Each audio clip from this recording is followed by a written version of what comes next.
اعوذ باللہ من الشیطان الرجیم ولما جاءت رسلنا ابراہیم بالبشرى قالوا انا مهلكو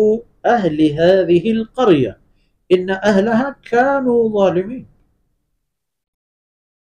قال ان فيها لوطا قالوا نحن اعلم بمن فيها لننجينه وأهله إلا امرأته كانت من الغابرين سبحانك لا علم لنا إلا ما علمتنا إنك أنت العليم الحكيم رب اشرح لي صدري ويسر لي أمري واحلل عقدة من لساني يفقه قولي واجعل لي وزيرا من أهلي رب زدني علما وارزقني فهما ثم أما بعد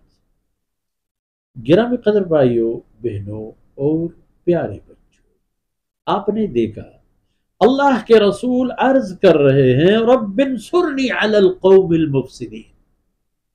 بس بات ختم۔ فرشتوں کو اللہ رب العزت نے ایک گروپ فرشتوں کے ایک گروپ اپنے مخصوص قاصدوں کے ایک گروپ دو ذمہ داریاں دے کے اللہ رب العزت نے ان کو مبعوث فرمایا۔ پہلے سیدنا ابراہیم علیہ السلام کی خدمت میں حاضر ہو جائیں گے اور اس کے بعد حضرت لوط علیہ السلام کے پاس۔ اور قرآن کریم نے دلچسپ انداز میں مختلف مقامات پر اس واقعے کو مختلف شکلوں میں ذکر فرمایا ہے تاکہ جو نکات ان انداز میں سامنے آتے ہیں وہ قابل فہم ہو اور لوگوں کو اندازہ ہو جائے کہ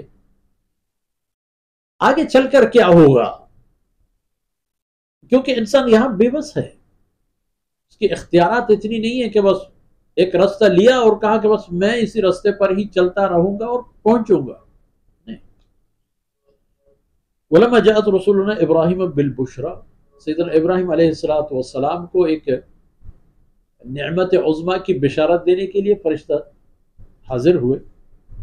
اور بشارت تھی حضرت اسحاق علیہ السلام کی ولادت کی۔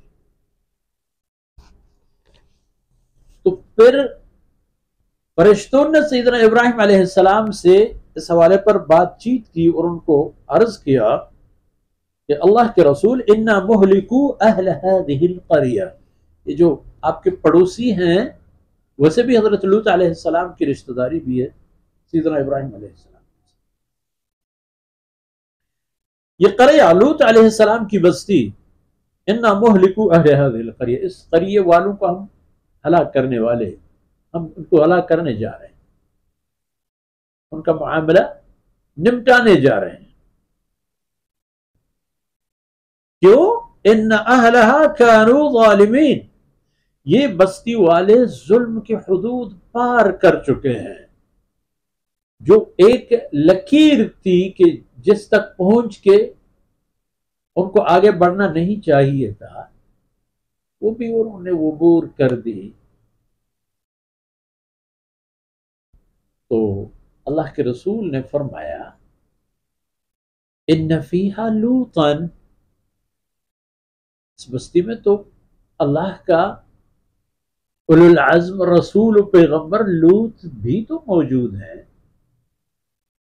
اور اللہ کے رسول سیدنا ابراہیم علیہ السلام 100% مطمئن تھے کہ اللہ کے رسول کو کوئی گزند نہیں پہنچے گا، پھر بھی یہ معلوم فرمانا چاہ رہے تھے کہ سیدنا لوط علیہ السلام جب موجود ہیں اور یہ فیصلہ آیا ہے کہ یہ قریہ اور بستی تباہ ہو جائے تو نوعیت تباہی کی کس طرح ہوگی۔ قاصدوں نے عرض کیا کہ اللہ کے رسول نحن اعلم بمن فیہا، وہاں کون ہے وہ تو ہم بہتر جانتے ہیں، نیک اور بد کوئی ہم سے مخفی نہیں۔ باقی جہاں تک لوط علیہ السلام کا معاملہ ہے مطمئن رہیں، لَنُنَجِّيَنَّهُ وَأَهْلَهُ، ہم اللہ کے رسول لوط علیہ السلام کو اور اس کے کنبے میں اس کے خاندان کے لوگ بھی اور جو لوگ اس کے ساتھ ایمان لائے تھے ان سب کو ان کو نجات ملے گی، وہ اس کی زد میں نہیں آئیں گے، محفوظ رہیں گے، عذاب الہی ان کو چھوئے گا بھی نہیں۔ ہاں، الا امرأتہ، سیدنا لوط علیہ السلام کی گھر والی وہ اس